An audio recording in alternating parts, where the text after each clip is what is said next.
daremos continuidade ao nosso estudo do trabalho, da energia cinética e da relação entre essas duas grandezas tão importantes para o estudo do nosso curso de mecânica. A gente viu na aula anterior o conceito geral de trabalho, a gente estudou especificamente o trabalho da força gravitacional e hoje a gente vai dar continuidade vendo qual é o trabalho de uma força variável no sentido espacial, ou seja, quando você desloca um objeto por conta de uma força que você aplica nele e entendendo que você pode variar a intensidade dessa força ao longo do deslocamento, certo? Você tem um objeto que se move através de uma força, por exemplo, que às vezes você faz uma força maior, depois uma força menor, então uma força variável no sentido espacial. Então a gente vai ver isso logo no início da aula e vai se aproveitar desse estudo para derivar o que é chamado de trabalho da força elástica ou força de uma mola sobre um sistema, que é também um problema bastante importante para os cursos de mecânica, certo? Então, começando por trabalho de uma força variável. Trabalho realizado por uma força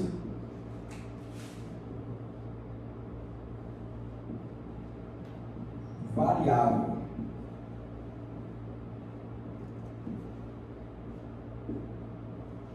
Então, a ideia é que você vai ter um objeto, sempre o nosso sistema mais simples de todos, né? Um bloco repousando em um plano horizontal, que eu vou chamar esse eixo de X, e você incide sobre esse bloco uma força F, um vetor força F,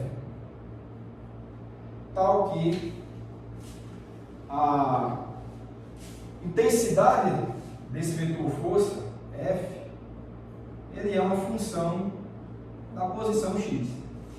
Então, esse é o problema. Então, o que a gente quer descobrir nesse momento é quem seria o trabalho de F.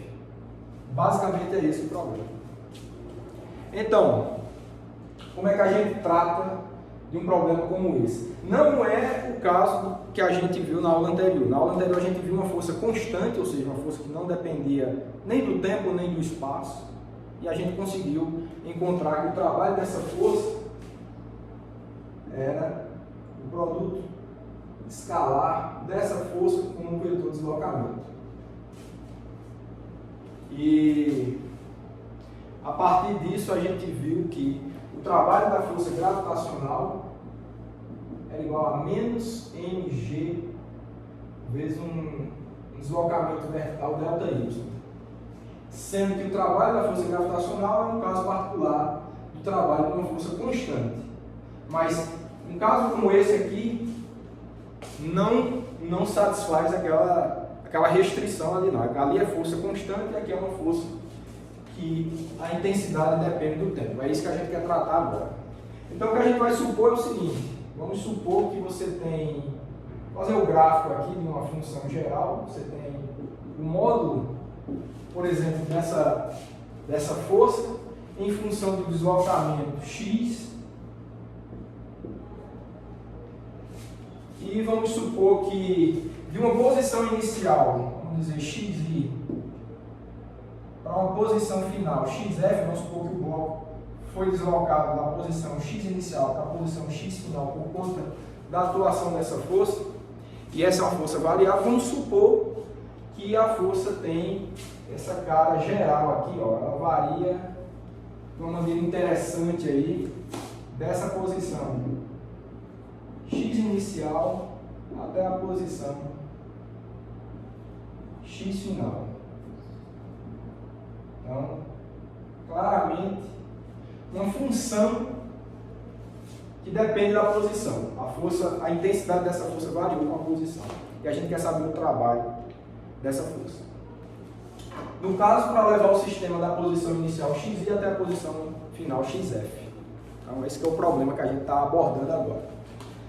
Para tratar desse problema, uma vez que a gente já conhece que é o trabalho de uma força constante, o truque que a gente vai utilizar é dividir esse intervalo completo de x até xf em pequenos intervalos espaciais de tamanho ΔX, em que são tão pequenos que a gente pode considerar que a força foi constante ao longo daquele pequeno deslocamento ali. E a gente, para saber o trabalho total, como a gente sabe que o trabalho de várias forças é a soma algébrica do trabalho de cada força individualmente, então quando a gente conseguir calcular o trabalho realizado pela força em cada um dos pequenos intervalos, o trabalho total da força variável, a gente vai entender como sendo a soma de todos esses trabalhinhos executados nesses pequenos intervalos. Então, geometricamente, o que a gente faz é dividir essa função aqui, esse intervalo de x até xf, em pequenos intervalos de tamanho ΔX. Então, vou botar um pouquinho maior para que vocês vejam, tá? Eu vou separar um intervalozinho aqui, outro intervalozinho aqui, outro intervalozinho aqui, aqui. Suponha que tem todos a mesma largura, tá certo? Aqui e aqui. Pronto. Ficou dividido em alguns intervalos e eu vou pegar alguns retângulos, né? Dá para formar alguns retângulos com a altura desses retângulos, né? Representado pela força média nesse intervalo. A força aqui nesse primeiro intervalo variou de um ponto de menor intensidade para um ponto de maior, então eu estou traçando aqui, eu estou fechando um retângulo com a altura igual à força média executada naquele intervalinho ali. Vou fazer isso para todos os intervalos. Então, nesse aqui você vai ter outro retângulo mais ou menos aqui, outro aqui, aqui, aqui um maiorzinho, outro aqui, e por último a gente vai ter esse aqui. Então, como eu já disse, a gente está supondo que todos esses retângulos têm base ΔX, que é o tamanho dos intervalos que eu dividi, o intervalo maior, o intervalo completo xi até xf, e eu estou fechando com algumas alturas aqui, e só para deixar claro, que eu já falei, a altura, por exemplo, desse intervalo aqui do meio, está de verde aí, não sei se vocês vão conseguir enxergar, a altura desse intervalo, né? Vou dizer que esse aqui é um intervalo, varia do teu primeiro, segundo, terceiro, vou numerar como J, você tem um intervalo J, tá certo? E essa altura aqui seria a força média do intervalo J. Porque cada intervalinho desse tem uma força média diferente, a desse aqui que eu peguei especificamente, ele tem uma altura, força média do intervalo J. Por isso que eu botei F, índice MED de média, J porque eu estou me referindo ao intervalo J. Tudo bem, então, tendo feito essa divisão,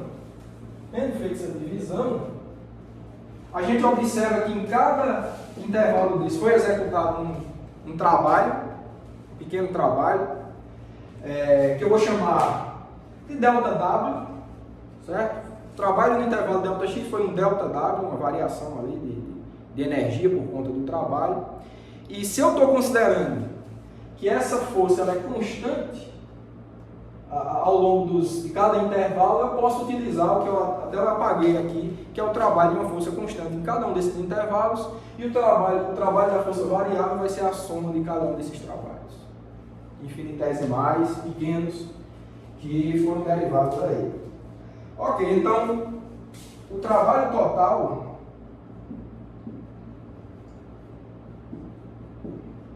é aproximadamente, na verdade aproximadamente não, se eu peguei aqui a força média, né, ele vai ficar igual, é dado por trabalho total dado, a força variável, vai ser um somatório em J, que são os intervalos, né? Tem o primeiro intervalo, o segundo, o terceiro, então você tem um número N de intervalos, cada um classificado com a letra J. J pode variar de 1 até N, onde N é o número de intervalos. Então você tem um somatório em J de ΔW, J, onde ΔW é o trabalho realizado em cada um dos pequenos intervalos do tamanho ΔX, certo? Mas o índice J porque esse trabalho depende de qual intervalo você está especificando, tá? Aqui nesse primeiro intervalo você tem um determinado trabalho, nesse segundo tem outro. Então você precisa do índice J para diferenciar os diferentes trabalhos realizados em cada intervalo que você dividiu.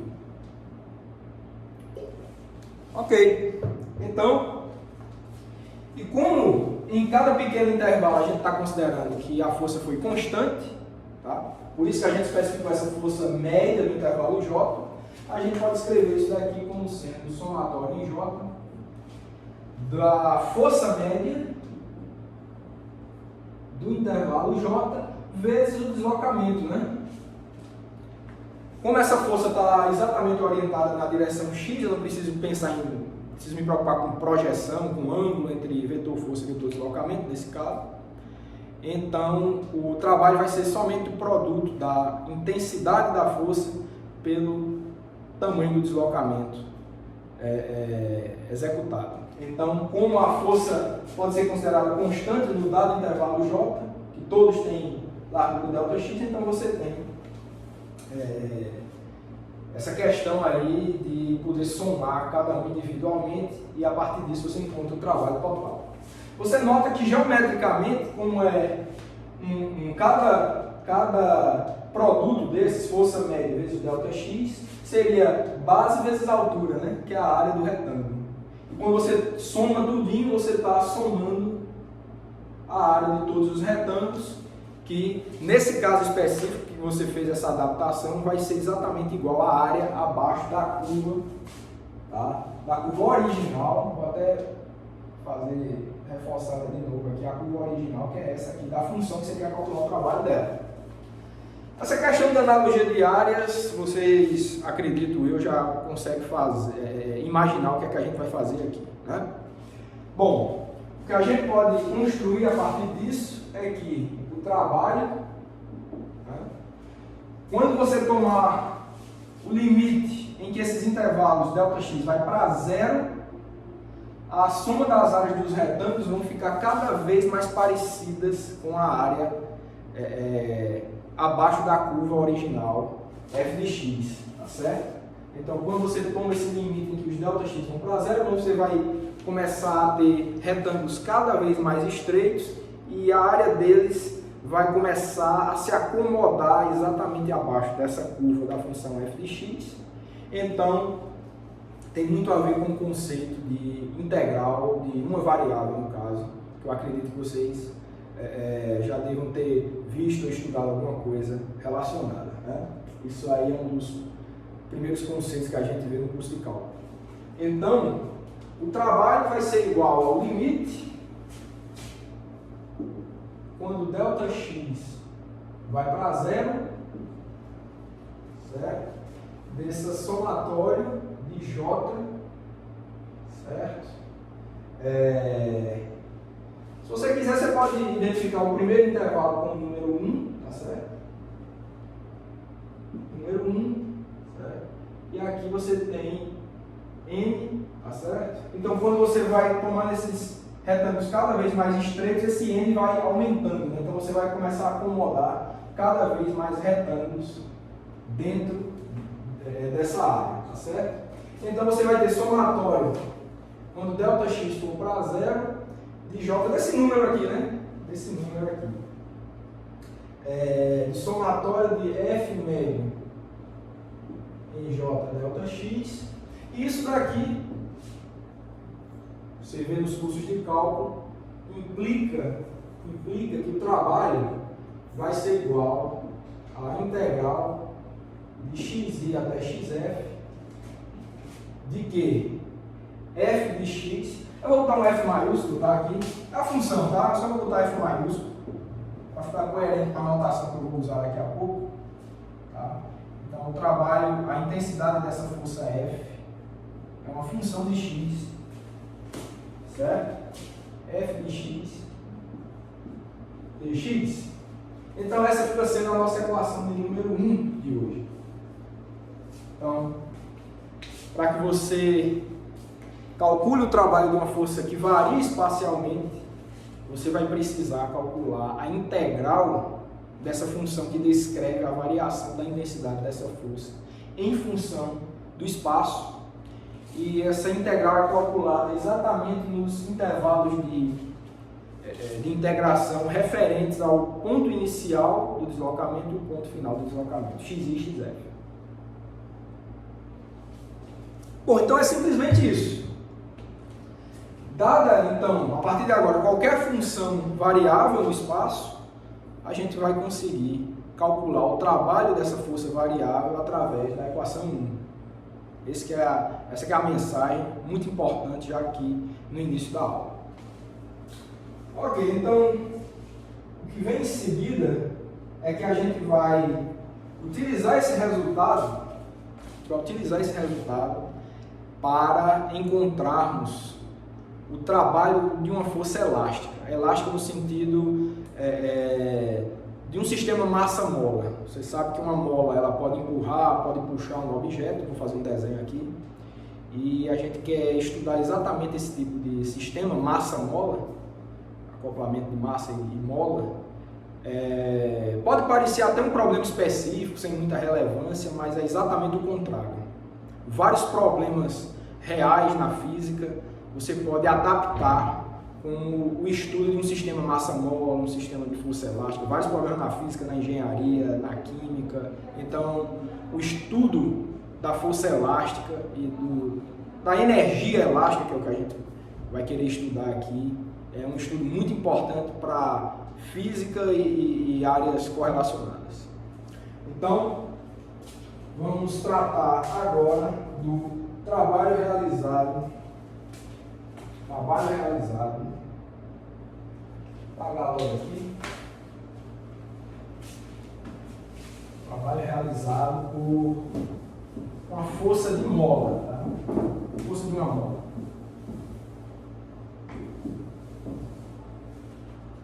Trabalho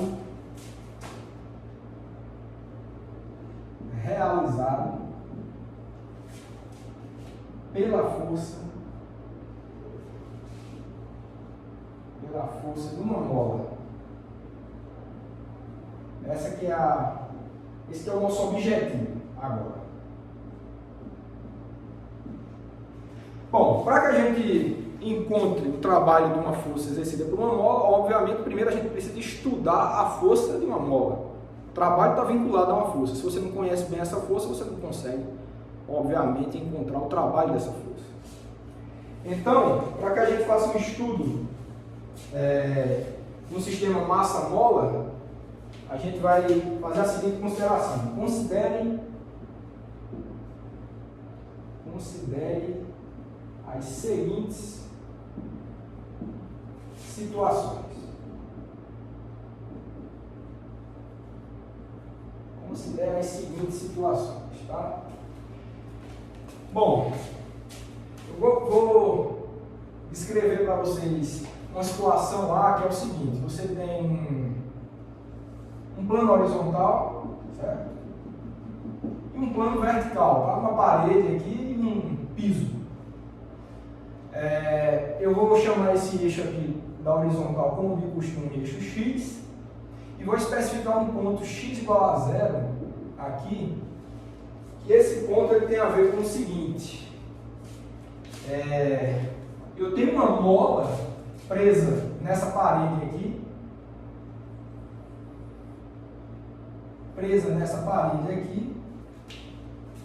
ligada a um bloco, de massa M, certo? Então tem um bloquinho aqui de massa M. Bom, essa posição x igual a zero que eu estou especificando ali, ela é uma posição muito especial. Ela é uma posição em que essa mola que está presa tanto na parede quanto no bloco, ela não vai nem empurrar e nem puxar esse bloco. Você pode considerar aqui aliás, eu quero até que considere mesmo esse piso aqui um piso sem atrito, tá certo? Então forças aqui nesse bloco, você teria o peso e a normal, mas como é um plano horizontal, essas duas forças se anulam. Então, a única força que a gente precisa ficar preocupado nesse problema é a força exercida pela mola. você perceba que se eu entendo que a mola está relaxada nessa posição, se eu puxo o objeto para essa direção aqui, para esse sentido, a mola vai tender a puxar o bloco de volta para a posição x igual a zero. E se eu empurro o bloco para cá, a mola vai tender a empurrar de volta para a posição x igual a zero. Então a gente diz que a posição x igual a zero é a posição de equilíbrio. Se você deixar o bloco lá, ele não vai tender a ir para lugar nenhum mais. Agora, se você tira daquela posição, a tendência é que a mola jogue de volta para aquela posição x igual a zero, posição de equilíbrio. Então, importante esse ponto x igual a zero. Então, nessa situação aqui, o que a gente tem é x igual a zero, e a gente tem também que a força exercida pela mola é igual a zero. Então, você tem, tá aqui, força, o módulo da força igual a zero. Também. A mola não exerce força nenhuma. Agora vamos analisar a situação B. Situação B, que é o mesmo sistema, mas com o bloco agora deslocado. O bloco deslocado para a minha direita aqui. Eu vou marcar aqui a posição x igual a zero, tá certo? Que é essa daqui.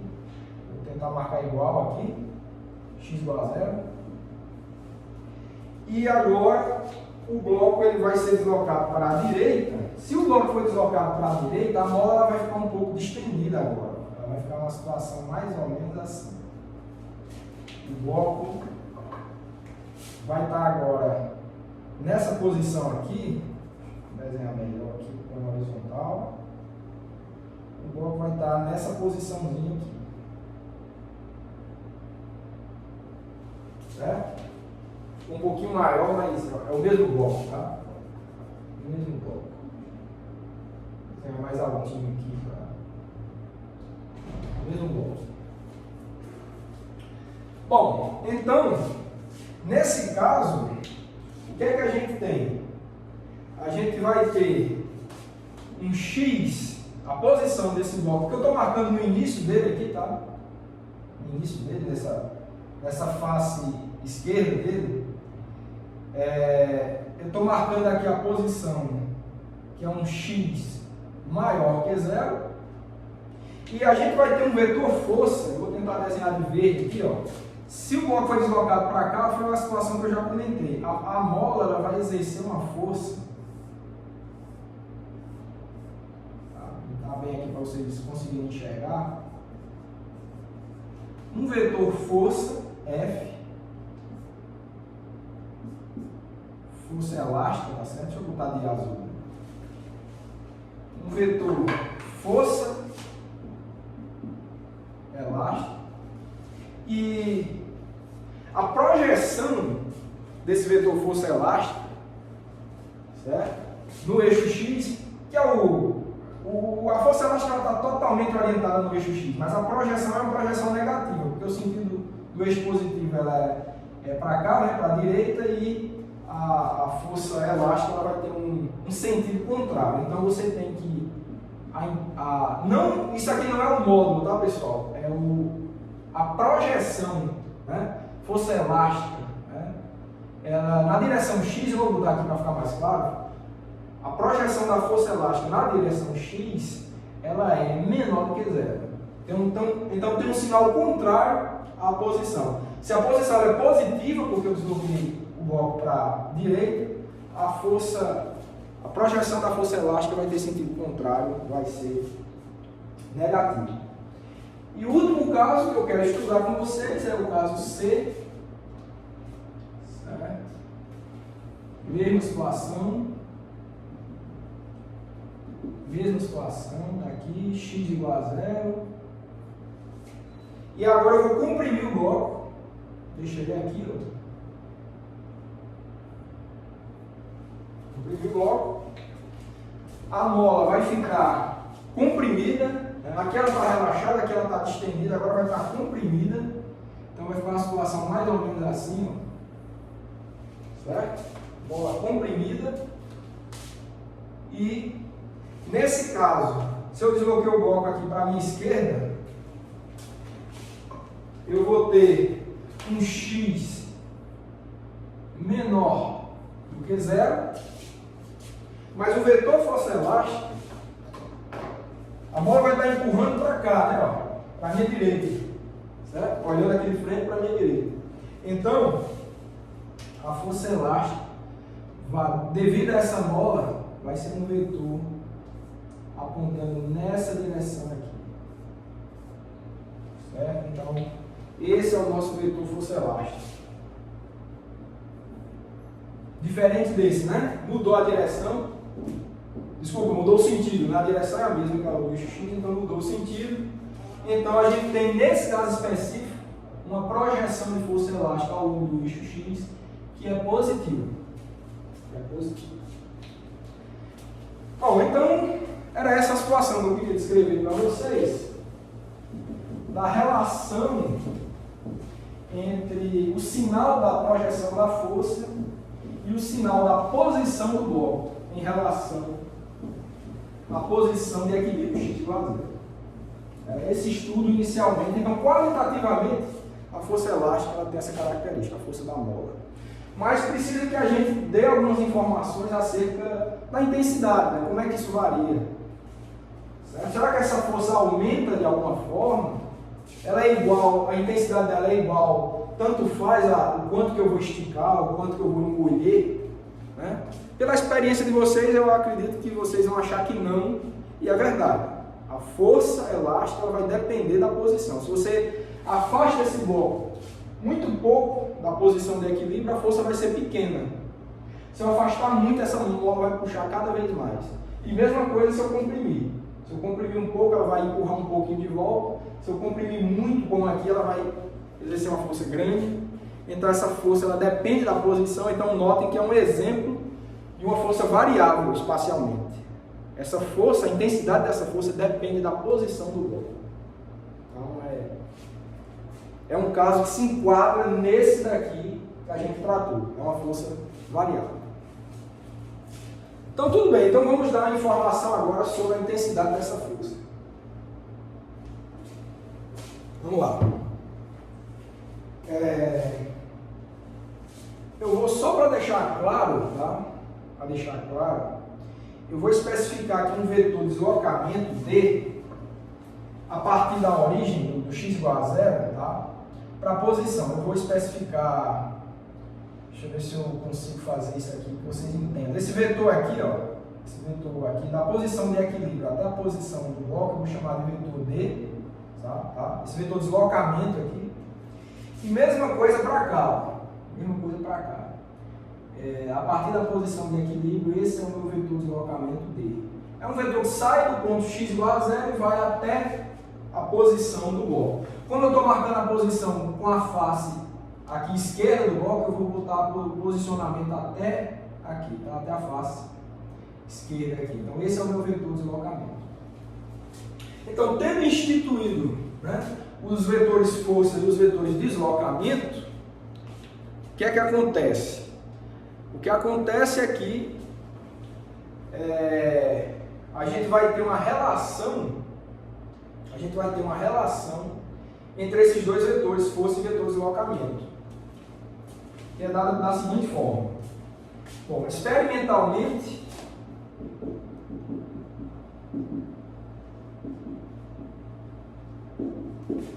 encontramos que o vetor força elástica, ele é igual a menos uma constante K minúsculo vezes o vetor de deslocamento. Essa vai ser a nossa equação de número 2, onde K é a chamada constante elástica. É a chamada constante elástica. Olha, pessoal, esse K, ele é uma propriedade da mola. Ela é uma constante de proporcionalidade entre a intensidade da força e o quanto que você deslocou o objeto a partir da posição de equilíbrio. quanto mais rígida for essa mola, maior esse K. Então esse K é uma propriedade da mola, tem a ver com a rigidez da mola. Uma mola muito flexível, ela tem uma constante elástica pequena, certo? E uma mola bastante rígida vai ter uma constante elástica muito grande. Então é uma propriedade exclusivamente da mola. E isso é refletido nessa proporcionalidade aqui entre os vetores força e deslocamento. Esse sinal contrário aqui, vocês devem ter, essa é uma constante positiva, tá certo? Esse sinal contrário indica justamente o fato do vetor força ter a mesma direção em sentido contrário do vetor deslocamento. Então, isso que foi refletido aqui, ó. O vetor força está aqui verde, mesma direção em sentido contrário do vetor deslocamento. Aqui, mesma coisa. Mesma direção em sentido contrário. Então, é sempre assim. O vetor força está sempre contrário ao vetor deslocamento. Por isso que tem esse sinal de menos a equação 2. Então, para o eixo X, que é o eixo da força, né, temos que essa força elástica, tá? Essa projeção da força elástica ao longo do eixo X, eu vou só chamar isso aqui, tá? Força elástica mesmo, eu não vou escrever eixo X não, mas entenda que isso daqui, a projeção da força elástica ao longo do eixo X, ela vai ser igual a menos essa constante vezes X, onde X é a projeção do vetor de deslocamento ao longo do eixo X, que é justamente o ponto em que o bloco está localizado. Esse X pode ser positivo se o vetor de deslocamento apontar aqui para a esquerda, desculpa, para a minha direita, e ele vai ter, e o X vai ter vai ser negativo se o vetor de deslocamento apontar para a minha direita. Para a minha esquerda, desculpa. Aqui aponta para a minha direita, aqui aponta para a minha esquerda. Pronto. Ok, então, equação 3, aí, que dá a relação entre força elástica e a posição do objeto, a partir da posição de equilíbrio. Então tá. Então, dito isso, né, a gente já tem informação, bastante coisa, né? Essa equação aqui nos dá informação sobre modo, direção e sentido de vetor força e deslocamento, e isso daqui nos dá informação sobre a relação entre as intensidades do vetor força e do vetor deslocamento. Tudo bem? Então, faremos agora. Tá, é só chamar a atenção, né? O resultado da equação 3,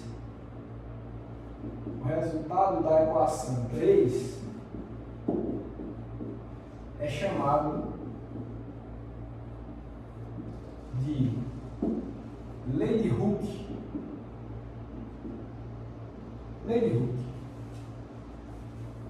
Certo? Devido a Robert Hooke, que derivou essa lei. Certo? Uma lei no sentido que você extrai de experimentos, tá? Eu queria deixar claro também que esse comportamento ele não é sempre não, tá?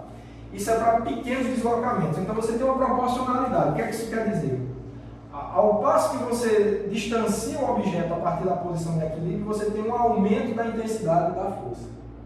Tá? Então, se você tirar os módulos, aqui você vê que quanto maior o deslocamento, quanto mais você afasta o bloco da posição de equilíbrio, maior a intensidade dessa força. Mas isso você só verifica experimentalmente se você deslocar esse objeto em intervalos muito pequenos a partir da posição de equilíbrio, tá? Então, se você não é para qualquer distância, você não pode se dar o luxo de distanciar muito esse objeto a partir da posição de equilíbrio e ainda querer que isso daqui seja válido. Então, é para pequenos deslocamentos, você verifica experimentalmente que isso daqui é verdade. Esse é o ponto. Bom, então, tendo derivado toda essa estrutura relacionada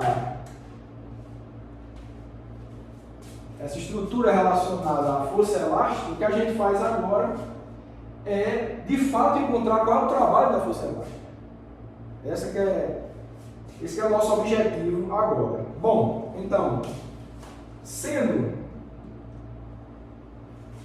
força elástica uma força variável, podemos encontrar o trabalho a partir da equação 1, né? A equação 1 que a gente derivou aqui, ela nos diz como encontrar o trabalho de uma força variável, uma força que depende da posição, e a gente tem aqui, ó, uma força dependente da posição. Aqui tem uma função, né, que descreve a projeção dessa força ao longo do eixo X em função da posição do objeto ao longo do eixo X. Tudo bem. Então, o que é que a gente tem? Então, assim, né, temos que o trabalho da força elástica, vai ser igual à integral de xi até xf da força elástica em função de x dx. Então, esse é o trabalho de uma força elástica desse tipo aqui que a gente está descrevendo para mover o objeto, o bloco, da posição xi até a posição xf. Aí a gente consegue calcular o trabalho dessa força. Isso nos diz o seguinte, ó, isso nos dá que o trabalho vai ser igual à integral de xi até xf.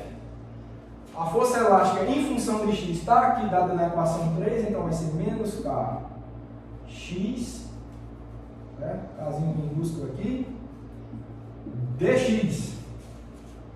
E a integral é fácil de calcular, aqui uma constante você tira da integral, vai ficar menos k, integral de xi até xf, de x dx. Isso daqui vai ser igual a menos k, a integral de x dx ainda é definida da x² sobre 2, x ao quadrado sobre 2, avaliada nos intervalos de xi até xf. Agora você usa o teorema fundamental do cálculo e você consegue encontrar quem é o trabalho da força elástica. Então vamos fazer isso agora, terminar esse cálculo. Então, isso nos dá que o trabalho da força elástica é igual a menos k, que multiplica x final ao quadrado menos x inicial ao quadrado, tudo isso dividido por 2.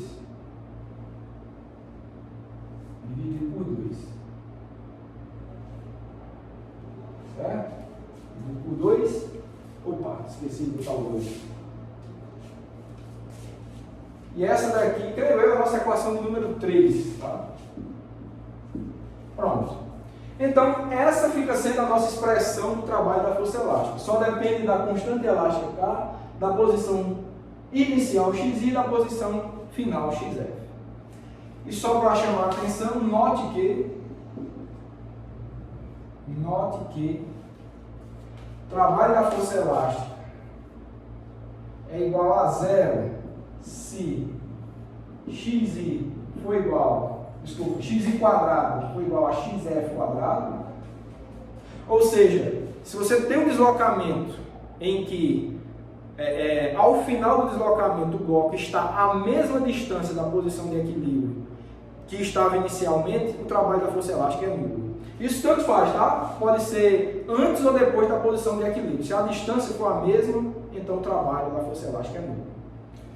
Você tem também que o trabalho da força elástica é maior que 0 se...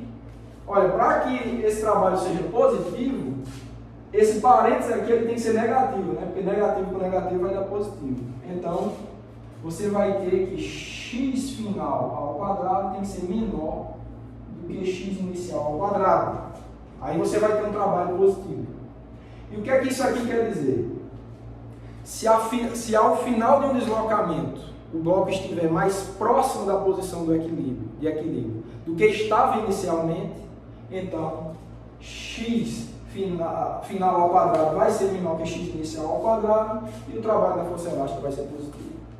E por último, você vai ter um trabalho de força elástica negativo, se esse parênteses aqui for positivo, né? Se o parênteses for positivo, K é positivo, com sinal de menos, tudo dá negativo. Então você vai ter um trabalho negativo se x final ao quadrado for maior do que x inicial ao quadrado, certo? Então você tem essas três situações. E essa última se aplica que quando a posição final for mais distante da posição de equilíbrio do que estava inicialmente. Você tem um deslocamento que ao final do deslocamento o bloco está mais distante, tanto faz à direita ou à esquerda, mas está mais distante da posição de equilíbrio do que se encontrava inicialmente. Então, você tem esse caso de um trabalho de força elástica negativo. Bom, a partir de agora, eu quero ver com vocês o conceito de potência, que é uma outra grandeza física muito importante no estudo de energia em geral. Olha, pessoal, do ponto de vista de engenharia, por exemplo, é muito importante quando o engenheiro fabrica um dispositivo, o tempo de realização da tarefa que esse dispositivo foi destinado. Então, por exemplo, um automóvel. Se você vai se deslocar de uma cidade para outra, faz toda a diferença se você vai chegar na outra cidade em meia hora, se a cidade for próxima, ou se vai durar 5 horas. O trabalho, digamos assim, é o mesmo, né? É levar o automóvel com você de uma cidade para outra. Mas o tempo também é uma grandeza relevante na realização desse trabalho. De outra forma, se numa obra você vai erguer uma carga de tijolos do térreo para o 5º andar, por exemplo, faz toda a diferença se você vai conseguir fazer isso em meia hora ou vai levar 3 dias. Então, para o engenheiro tudo isso importa, não só para o engenheiro, mas para o cientista em geral. Então, quando a grandeza física que diferencia quanto de trabalho foi realizado em determinado intervalo de tempo é a chamada potência. E, como eu falei, ela quantifica justamente isso, trabalho por unidade de tempo. Então, vamos escrever algumas coisas sobre essa grandeza, né? O conceito de potência. Essa grandeza quantifica o quão rápido um determinado trabalho é executado.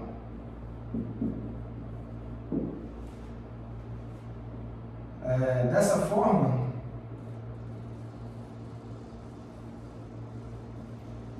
se um trabalho W é realizado em um tempo ΔT, definimos a potência média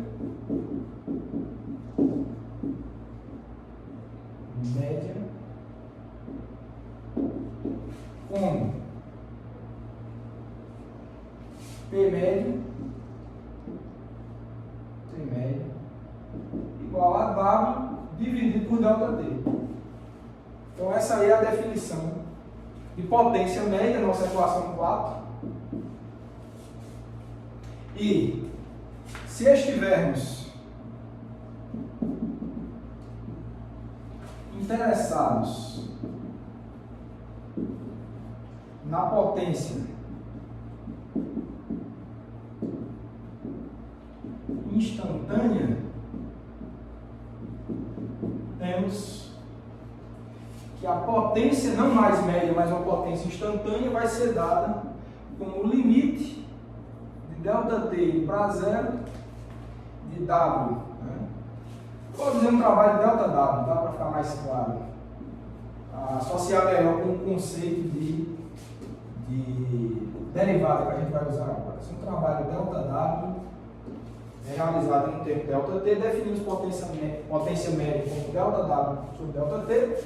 E se a gente está interessado na potência do dispositivo em um determinado instante de tempo, a gente pode definir o que é potência instantânea ou simplesmente potência, como sendo o limite, quando ΔT vai para zero, de ΔW sobre ΔT, que é a derivada do trabalho em função do tempo, ou seja, a taxa de variação, a taxa de realização do trabalho em função do tempo.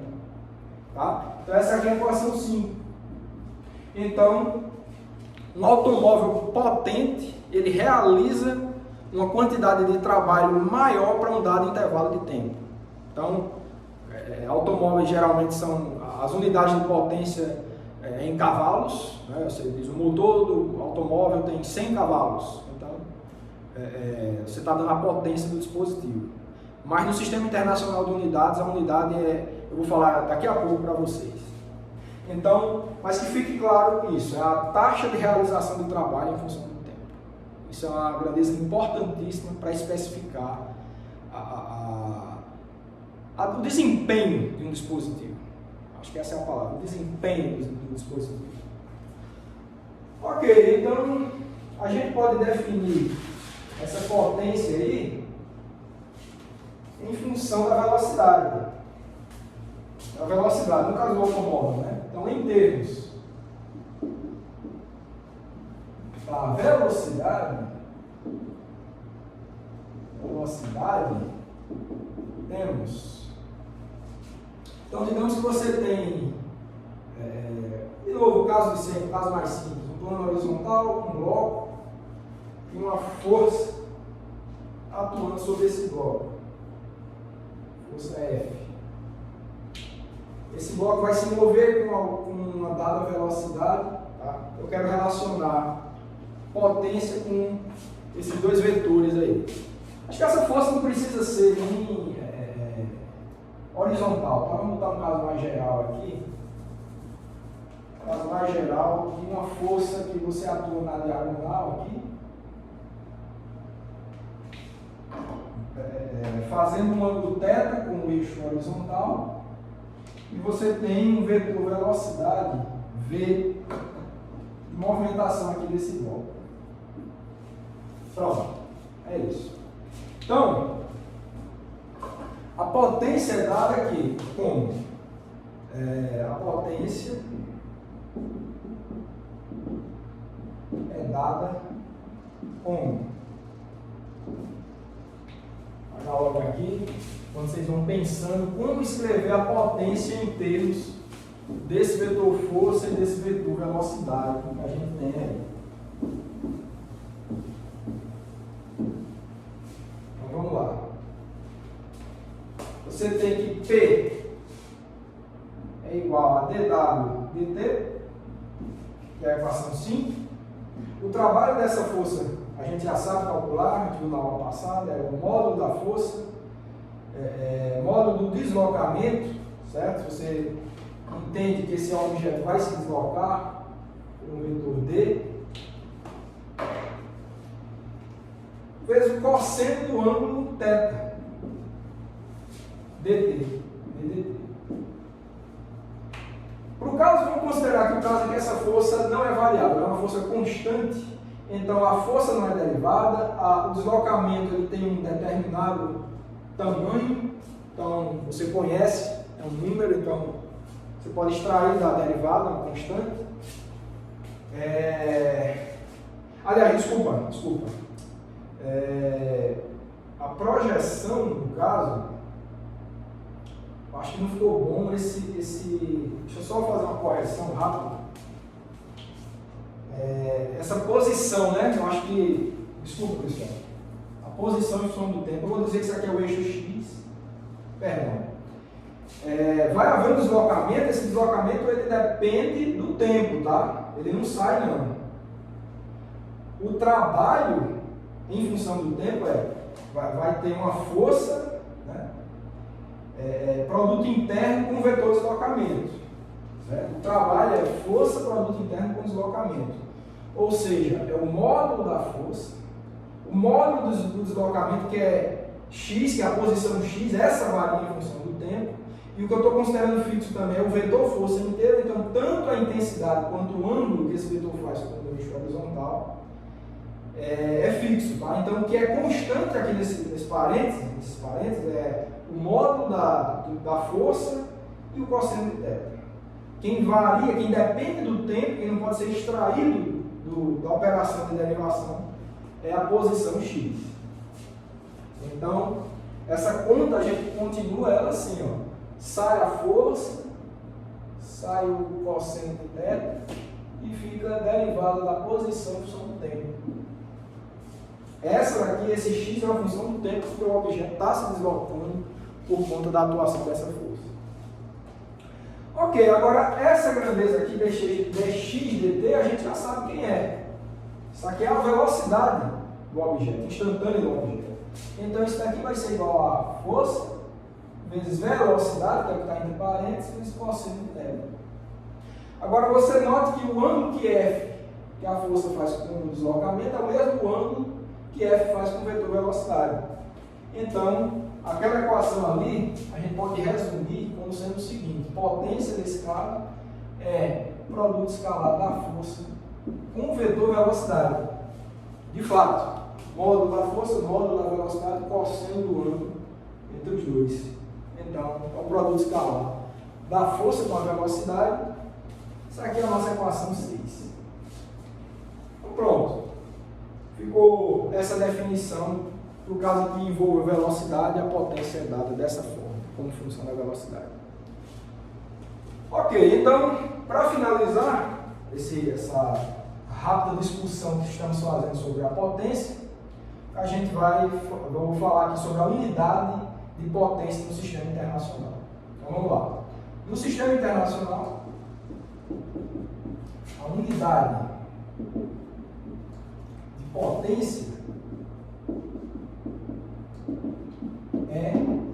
a unidade de potência, você olha que ela é dada como um trabalho em função do tempo. Trabalho dividido por tempo.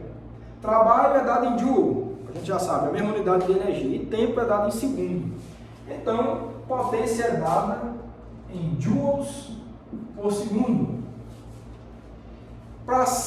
Como é uma grandeza importante, para não ficar sempre escrevendo joules por segundo, se faz uma homenagem ao cientista Watt e você condensa isso tudo aqui com a letra W maiúsculo, que é Watt. Então, a grandeza, potência, ela tem unidade de watts no sistema internacional, que é a mesma coisa que joules por segundo. Então, essa que é a mensagem. Tudo bem, então, tendo feito isso daí, só chamar a atenção, né? Quando você vai, principalmente no dispositivo eletrônico, quando você vai comprar um dispositivo que você quer especificar qual o desempenho dele, você fala qual a potência do dispositivo. Você vai comprar uma torradeira, você vai comprar uma máquina de lavar, você vai comprar uma geladeira. Então, o consumo de energia geralmente é especificado em watts, que você vai usar aquele dispositivo, por exemplo, uma geladeira ao longo do mês. Se ela indica uma quantidade de watts maior, se o intervalo de tempo é um mês, é porque ela vai realizar mais trabalho naquele dado intervalo de tempo. Se ela tem potência maior e o intervalo de tempo está fixo, então é porque ela vai realizar um trabalho maior, ou seja, vai consumir mais energia, vai transferir energia elétrica para diminuir a temperatura do interior dela, ou seja, para extrair energia térmica do interior dela. Então, a potência está especificando o quanto de consumo nesse caso. Então, um dispositivo, a potência dos dispositivos, principalmente elétricos e eletrônicos, é dada em watts. Carros, que são bem mais potentes, são dispositivos bem mais potentes, geralmente se quantifica a potência com cavalos, né? foi o exemplo que eu falei anteriormente. Um carro de 100 cavalos, 120 cavalos, por exemplo. Mas cavalo também é uma unidade de potência. Ok, pessoal, então feito isso, eu estou encerrando o estudo da relação entre trabalho e energia cinética, que foi feito a partir da aula anterior e nessa também. E agora a gente vai fazer um par de exercícios para fixar melhor esse conteúdo que a gente tem visto nessa aula de hoje e na aula passada. Então eu vou apagar tudo para a gente discutir alguns exercícios agora. E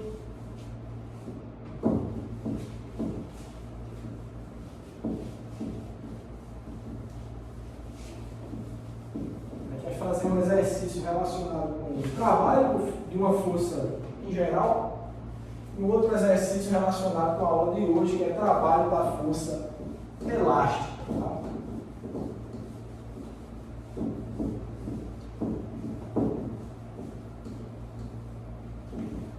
Então eu vou, como de costume, vou ler o exercício para vocês e a gente vai trabalhar na resolução. Bom, o exercício diz o seguinte, o enunciado. Bom, ele tem uma figura, acho que eu vou desenhar logo a figura. Exercício.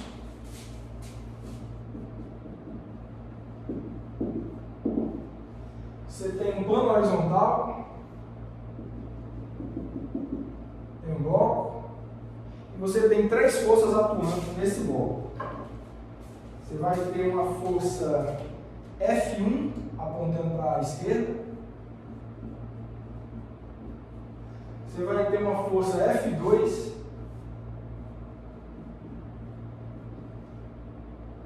fazendo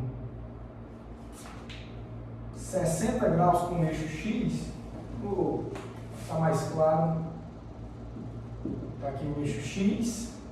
E você tem uma terceira força F3 apontando para baixo. F3 apontando para baixo. Bom, o enunciado precisa dessa figura. Então, enquanto eu leio, vocês podem observar essa figura. Bom, então, a figura mostra 3 forças aplicadas a um baú que se move para a esquerda por 3 metros, sobre um piso sem atrito. Então, os módulos das forças são F1 igual a 5 newtons, F2 igual a 9 newtons e F3 igual a 3 newtons. Durante o deslocamento, letra A, qual é o trabalho realizado resultante das 3 forças sobre o baú? E letra B, a energia cinética do baú aumenta ou diminui? Então, são 2 letras. Uma pergunta, o trabalho resultante das forças, e a outra pergunta, se a energia cinética ao final do deslocamento aumenta ou diminui. 2 perguntas. Bom, então vamos só escrever os dados do problema, que é importante. Você tem que o módulo da força F1, 5 newtons, F2, 9 newtons, F3, 3 newtons. E é dito que o baú se move 3 metros para a esquerda. Então, eu vou escrever o vetor deslocamento, tá certo? O vetor deslocamento é a esquerda para cá, então menos 3 metros e vetor unitário, estou escrevendo na forma de vetor, tá certo? Isso aqui já especifica tudo.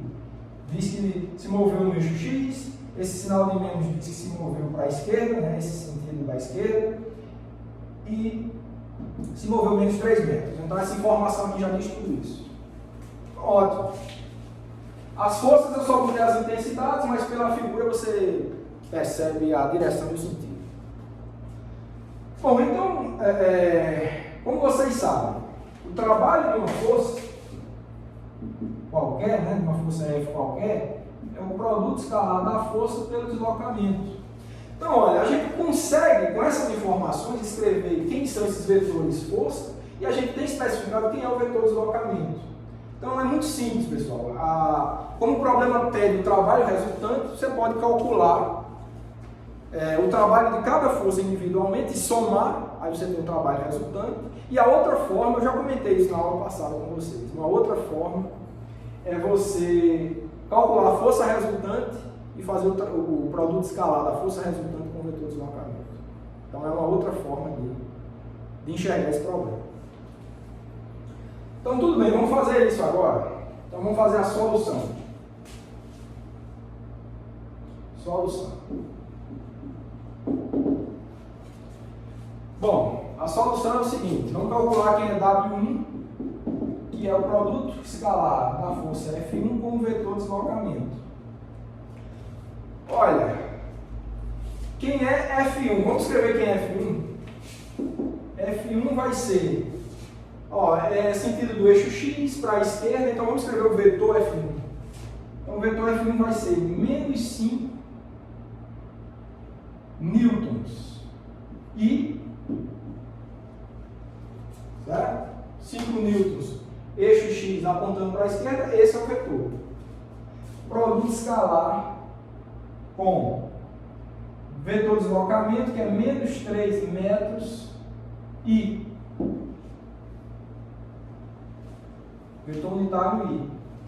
Então isso daqui dá o quê? Olha, o menos com menos vai dar mais, 5 vezes 3 dá 15, Newton vezes metro é Joule, é o mesmo que Joule, você pode botar Newton vezes metro também, mas é Joule. Então, o trabalho vai ser 15 positivo joules para a força F1. Então, esse é o trabalho da força 1. Certo? Ok, então, vamos calcular o trabalho da força 2 agora. Para aqui, trabalho, mesma coisa, o trabalho da força 2 vai ser F2, produto interno D, vai ser igual a F2, 9. A F2 ela tem projeção tanto no eixo X quanto no eixo Y. A gente precisa dos dois. Então, F2 vai ser, o módulo é 9, então a projeção em X precisa do cosseno de θ. Então vai ser cosseno de 60, tá? Esse θ é 60 graus, o problema falou. 60 graus. Então vai ser 9 cosseno de 60 graus. Isso é a força, né? 9 newtons, tá? 9 newtons. Cosseno de 60 graus. E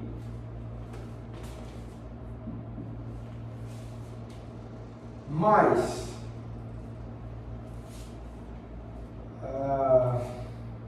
para o eixo Y vai ser 9 seno de 60 graus. 9 newtons, 160 graus. 160 graus. J. E vou fazer o produto interno desse vetor aqui. Vou continuar aqui em cima com o vetor de deslocamento, que é o mesmo, né? Menos 3mJ. I, desculpa. Menos 3m metro J. I. Desculpa, pessoal. Todos os dois estão na direção X. Então, todos os dois I. Ok, então, pelas regras de produto escalar, W2 vai ser igual a Fx projeção X, né? Da força F, F2x, né? F2x e vezes a projeção X do vetor de deslocamento, tá certo? Acho que não precisa montar essa notação, vamos fazer logo direto. Produto interno desse com esse vai dar zero, porque a componente J, né, é perpendicular a I, então vai ser somente o produto desses dois. 9 vezes 3, 27, negativo, então menos 27. Cosseno de 60 graus. O sinal de menos vai permanecer porque esse é negativo, esse é positivo. O resultado desse cálculo vai dar menos 13,5. Menos 13,5. W2 é igual a menos 13,5 joules. Menos 13,5 joules. Então, o cálculo é bem simples, tá? É 9 cosseno 60 vezes menos 3. Só deu isso. Essa parte não entra porque a componente J escalar I dá zero. Como a gente já sabe. Bom, e falta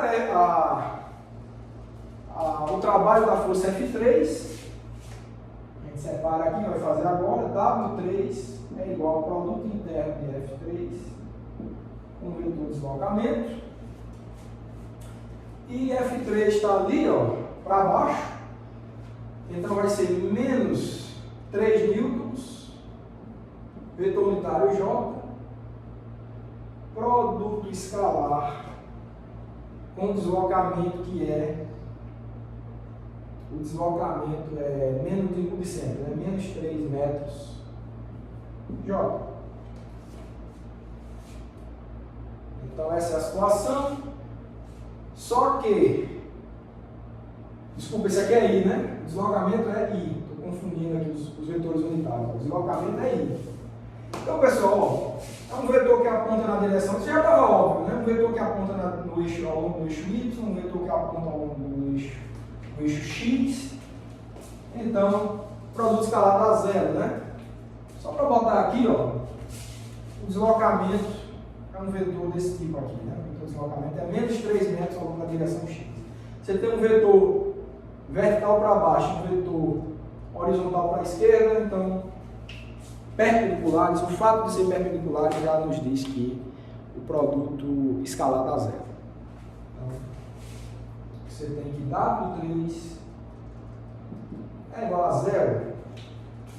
Tudo bem, então eu vou apagar aqui para a gente calcular o trabalho total. Vocês anotam os valores aí, ó, 15 menos 13,50. Só vai somar isso. E vamos encerrar a letra A. Então essa, lembrando que a gente está resolvendo a letra A, certo? Solução da letra A. Ou então, o trabalho total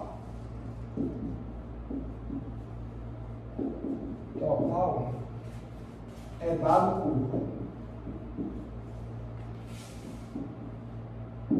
W, que é igual a W1 mais W2 mais W3, que é igual a 1,5 joules. Tá aqui mesmo.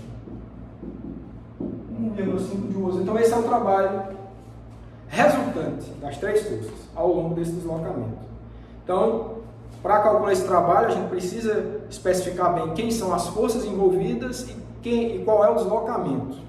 Se você tem esses vetores, e o problema nos deu isso, a gente, claro, trabalhou para especificar quem é nos vetores força e o vetor deslocamento, mas tendo essas informações bem escritas, só ao fazer o produto escalar entre eles, você encontra os trabalhos individualmente e o trabalho total é a soma algébrica de tudo.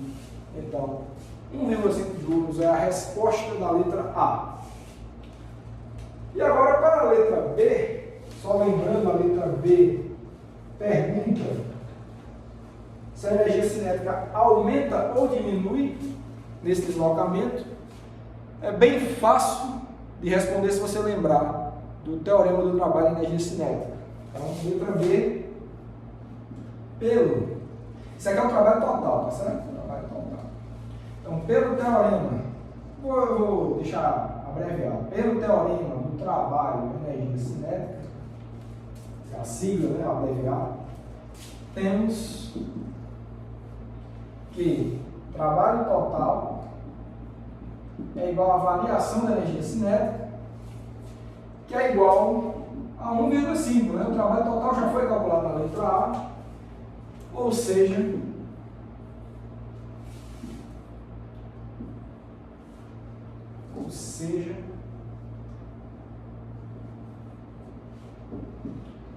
ΔK aumenta. ΔK maior que zero, né? A energia cinética aumenta, né? Aqui ΔK aumenta. ΔK maior que zero, ou seja, a energia cinética aumenta no processo. Essa é a resposta da letra B. Ela só pergunta se aumenta ou diminui. Como ΔK é 1,5 joules, então a energia cinética aumentou. Então está resolvido o problema. E agora, para fechar, vamos fazer mais um exercício envolvendo agora o trabalho da energia, o trabalho da força elástica. Vamos fazer um exercício disso agora. Vai dar tudo.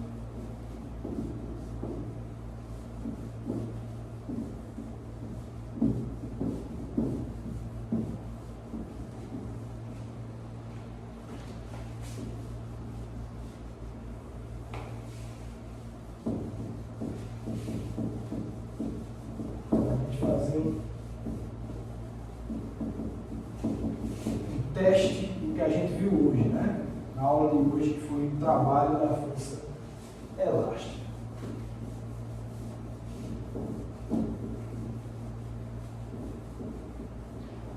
Bom, vou ler o problema para vocês. Exercício 2, né? Esse é o exercício 2.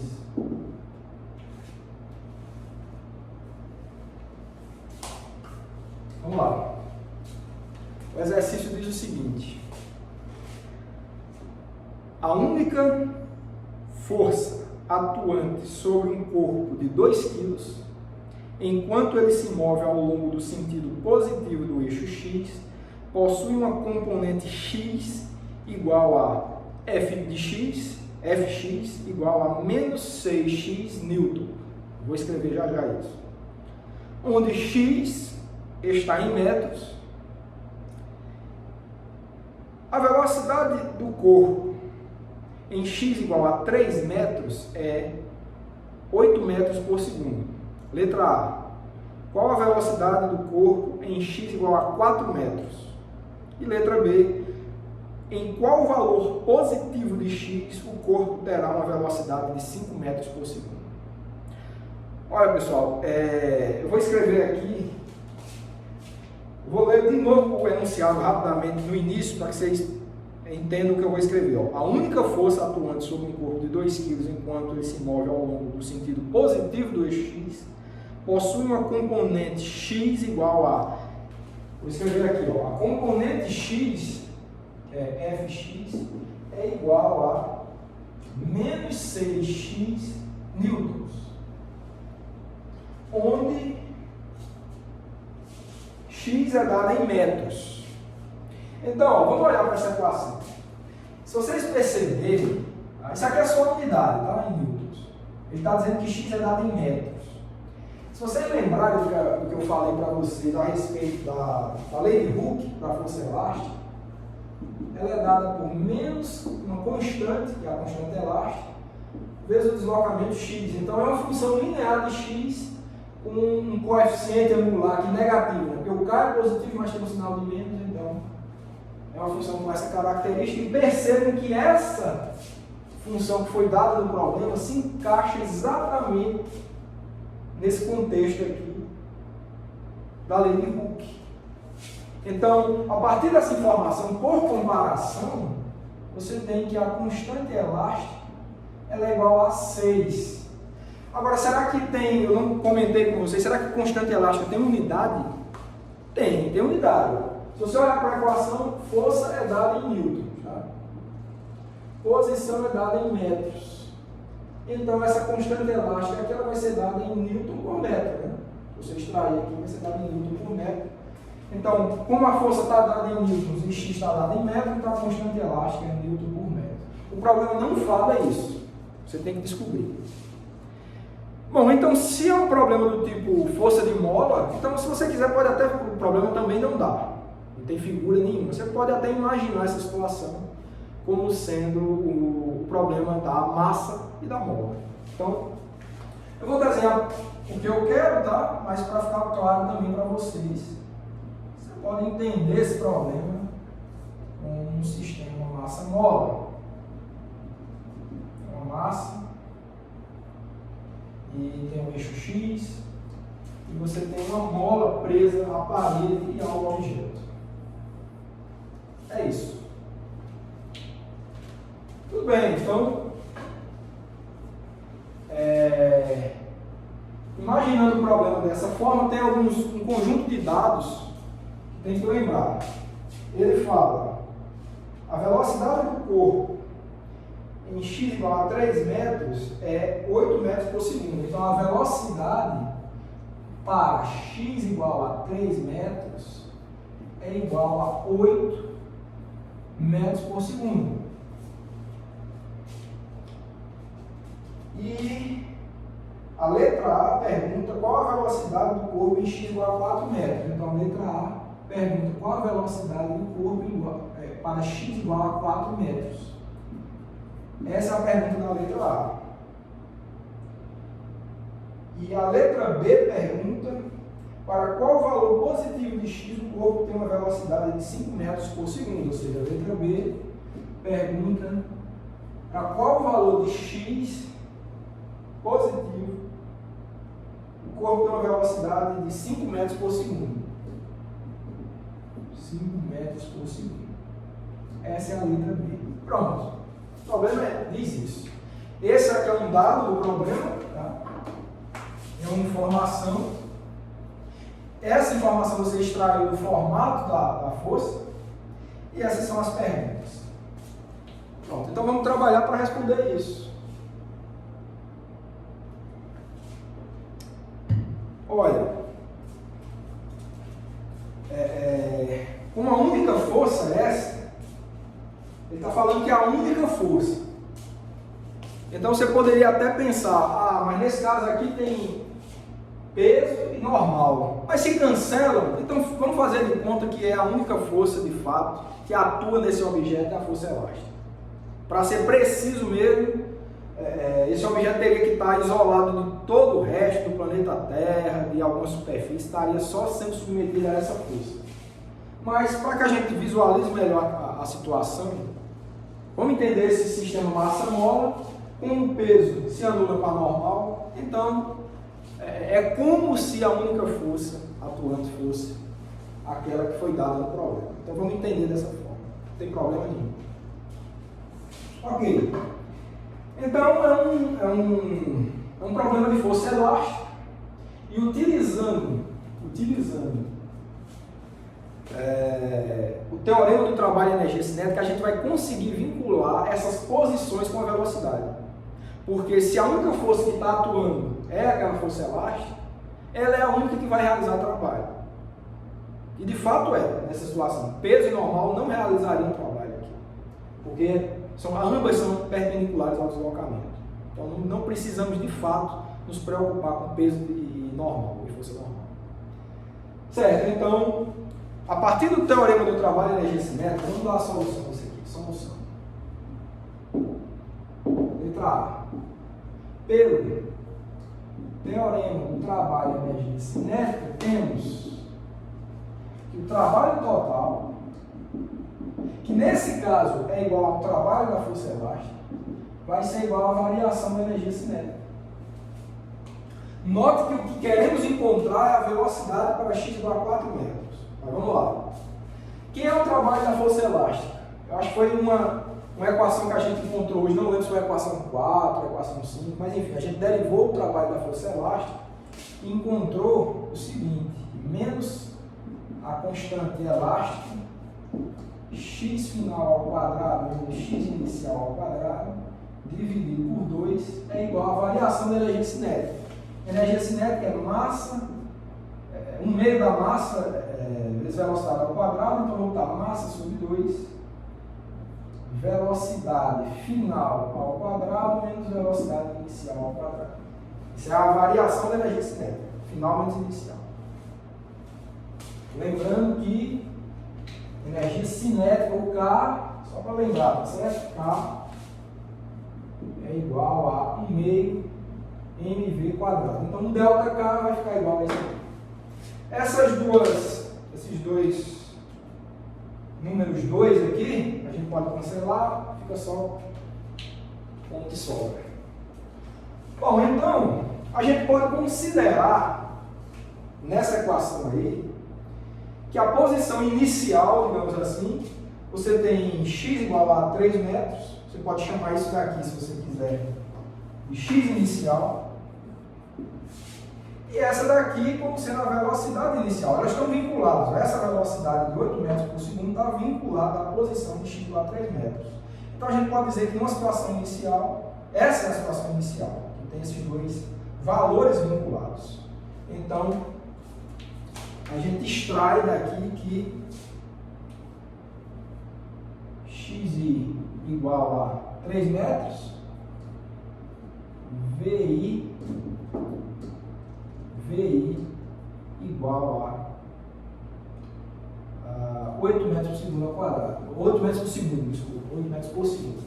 Então, a gente extrai esses dados, certo? Vou apagar aqui. E agora, o que você pode entender é que nessa letra A aqui você pode entender a velocidade final de um dado deslocamento, que é o que você quer descobrir, sendo a posição final 4 metros, x igual a 4 metros. Então vai faltar, você tem essas 4 variáveis, o K está especificado, você tem x final, você tem x inicial, você tem velocidade inicial, mas você não tem velocidade final. Mas dá para encontrar, uma equação encontra uma variável, e é isso que a gente faz. Então, o que é que a gente encontra? Você encontra que você pode passar esse m para o lado do K, né? Então vai ficar velocidade final ao quadrado, né? Vai ficar igual a menos K dividido por m, que multiplica x final ao quadrado menos x inicial ao quadrado, mais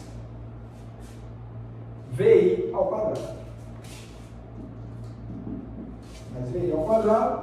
Então, velocidade final vai ser igual a raiz disso tudo, né? Vou botar VI quadrado menos K sobre M. A massa foi dada, tá, pessoal? A massa ele deu por 2 kg. Isso é um dado também do problema. 2 kg é a massa desse objeto aqui.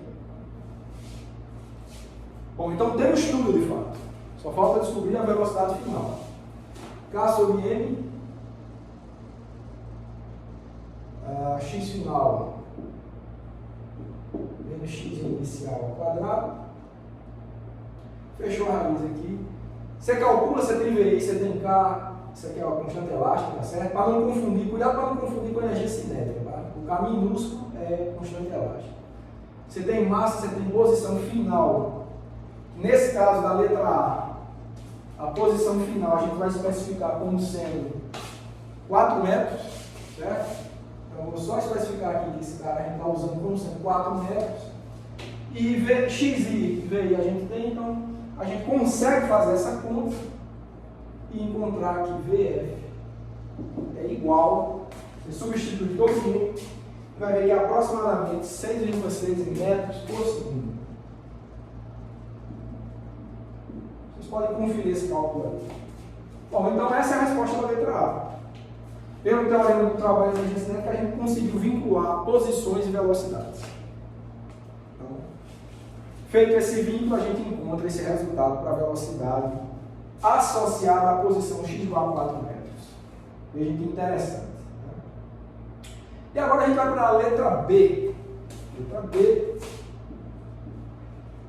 é parecido, só que agora ele nos dá uma dada velocidade e quer saber qual é a posição. Né? Ele quer saber qual é a posição x positivo para o qual a velocidade vai ser 5 metros por segundo. Mesmo problema, só que agora a gente tem que explicitar quem é a posição final desse deslocamento. Lembrando que essas posições e velocidade iniciais já estão especificadas aqui. Então vamos lá, mesma coisa. Então, eu vou chamar essa equação aqui de equação asterisco, tá?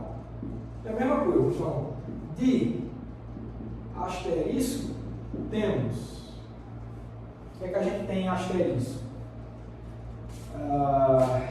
A gente vai especificar agora quem é xf ao quadrado. Então agora eu vou dividir aqui, ó, vou tacar aqui para baixo, então vai ficar assim, ó, x final ao quadrado vai ser igual a menos m sobre k. Ó, esse menos k foi, eu dividi aqui, que multiplica vf quadrado menos vi quadrado, certo? E eu posso botar um mais esse x, tá menos x quadrado vai ficar mais x quadrado. Então xf vai ser raiz de tudo isso, né? X ao quadrado menos m dividido por constante elástica, vf quadrado menos vi quadrado. Pronto. Lembrando que nesse caso, a velocidade final é essa que está especificada aqui, ó, 5 metros por segundo. Vou até especificar aqui. É a única diferença, tá? Essa velocidade final aqui é 5 metros por segundo, para ficar tudo claro. Massa é a mesma, constante elástica é a mesma. Os iniciais, a velocidade e a posição iniciais estão especificados nesse dado aqui do problema, tá? A gente extraiu aqui. Então, a única diferença em relação ao resultado da letra A é que aqui a gente está supondo conhecer quem é a velocidade final, e ela não é essa que a gente encontrou aqui na letra A não, tá? É essa que o problema pediu, 5 metros por segundo. Obviamente, tá? A raiz ela tem solução positiva e negativa, mas o problema pede a positiva, então você encontra aqui que x final vai ser, você faz a conta e você vai encontrar que isso dá 4,7 metros aproximadamente. 4,7 metros. Então eu queria a posição positiva, então 4,7 metros. Só um comentário aqui também, ó. Quando é extraída essa raiz aqui, tem uma solução tanto positiva quanto negativa. Então, para ser rigoroso, essa velocidade final aqui poderia ser mais ou menos. Tá? Então, tanto faz aí, ou melhor, não tanto faz não, desculpa. Olha, quando... aliás, tanto faz sim. Para esse x igual a 4 metros, que é aqui, supondo que aqui é x igual a 0, relaxamento, x igual a 4 metros é uma posição positiva, né? O objeto ele pode estar até... É um movimento oscilatório, tá, pessoal? Isso daqui, se você puxa o objeto, isso é um movimento chamado harmônico simples. Você puxa esse objeto da posição de equilíbrio e solta, o que vai acontecer é que isso aqui vai ficar oscilando. Até faltou comentar isso aqui com vocês, mas que é importantíssimo, tá? Se você prende o objeto aqui numa posição comprimida e libera, o que vai ocorrer é uma oscilação em torno da posição de equilíbrio. Então, uma dada posição positiva aqui, vai ter uma hora que o objeto vai estar indo e vai ter uma hora que o objeto vai estar voltando. Então, ambos para, digamos, a posição x igual a 4 metros. Então, você poderia ter tanto mais 6,6 metros por segundo, quanto menos também. Mais é ele indo e menos é ele voltando, porque há uma oscilação realmente em torno da posição de equilíbrio. Tá? A oscilação em torno da posição de equilíbrio, x igual a 0. Então, seria possível as duas soluções, eu vou até deixar aqui mais e menos, para ficar mais claro. Agora aqui, nesse caso, ele pediu realmente, dada a velocidade 5 metros por segundo, qual é a posição positiva? Então só tem uma realmente, é 4,7 metros. Bom, então, de novo, o que foi feito aqui foi especificar quem era o trabalho total, que por acaso era o trabalho da força elástica, vincular com a energia cinética através do teorema do trabalho da energia cinética e trabalhar com as variáveis, quais que vocês têm, qual que está faltando, qual que o problema está pedindo. Então é um problema que você arma com base nos dados que você tem, que você vai utilizar para encontrar a variável que o problema pede. Bom, com essa aula eu encerro o estudo pelo menos parcialmente, o estudo de trabalho e energia cinética, mas na próxima aula a gente vai continuar estudando energia de uma forma geral. Bom, o recado da aula de hoje era esse, eu vou aguardar vocês na próxima aula.